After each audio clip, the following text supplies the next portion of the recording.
guy. If I brought you up to my favorite seat out here in the bleachers and didn't talk home runs with you, I mean, come on, home run, most exciting play in all of baseball. And believe me, we've had some monster shots go out of this ballpark.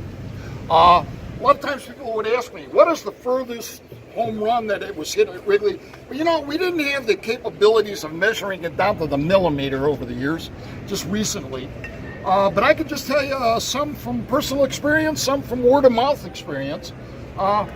Some of the monster shots that went out here in left field. First one, right on top of this building here. Glenn Allen Hill put one on top of there. Now, look at home plate and look at that building. I mean, that's like a monster shot, right? Now, this building here has gotten pelted with hundreds of balls over the years. One time, during the game, sounds like my ex-wife. right here on the second floor window, those windows that are right to the left, a home run went crashing through that window. Our camera zoomed in on the broken window, and out of the window comes a woman's arm holding the ball. I guess she was in there with her kids watching the game. But that wasn't the furthest shot. Dave Kingman. Actually, this is when Kingman played with the Mets. Before he played with us, of course, he put a lot of monster shots out because Kingman either struck out or hit a home run. That was his MO. Well, Kingman hit one over that roof there with the little blue peak on there, that little peak thing. Hit one over that roof, over the next building's roof, the brick building, and it actually hit the front porch of that yellow porch out there. Quite a shot, huh? Well, I'll tell you what, being a tour guide, I do a lot of research. Now, read a lot of books, but the main place to get the research, mouth to mouth. Because you know what? I went right to the source.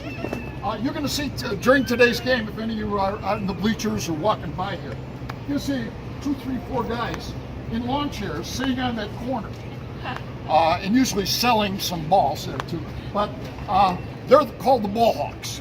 Now the ball hawks have been out there. I mean, these aren't kids. These are 40, 50-year-old guys who've been out there.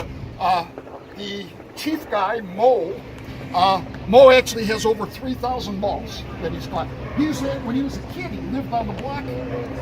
So I asked Mo, I said, Mo, what's the longest home run that you saw here? And he mentioned, of course, the Kingman home run. But he said Sammy Sosa, 1998, during that home run derby that saved baseball. Sosa hit one that landed on the street. And see where that white car is over there? Right about where that white car is. Hit right on Kenmore Avenue, right on the street.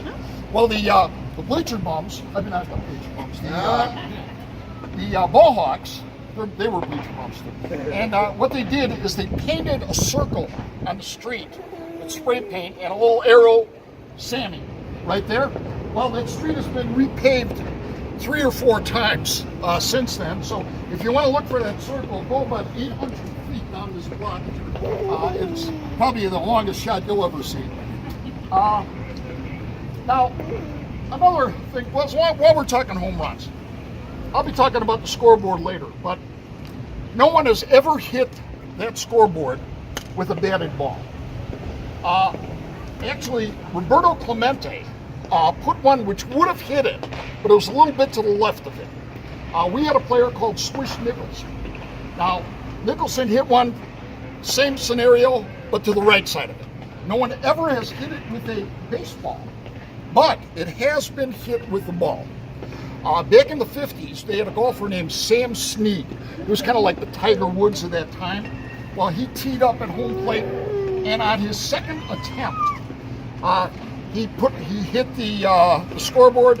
His third try, hit it over the scoreboard. Another home run while we're up here. We're going to wind up in the upper deck. When we're up in the upper deck, Kyle Schwarber, 2015 playoffs against LA, he hit a home run. It was during the evening, and they thought it went over that jumbotron there where that Budweiser sign is, but they couldn't really track the ball. They couldn't find the ball. you know, they knew all the velocity of the ball and they couldn't find the ball itself. Well, next morning, a news chopper is flying over the ballpark. They spot the ball. Evidently, it hit that sign, went down, and is on top of the scoreboard, on top of the jumbotron. Well, the Cubs decided to memorialize that homer. If you look when you're way up, it's very hard to see, but under the eye in Budweiser there, you see a little plastic box, and that's Kyle Schwarber's home run in there. Saved it. Well, I'll tell you what, let's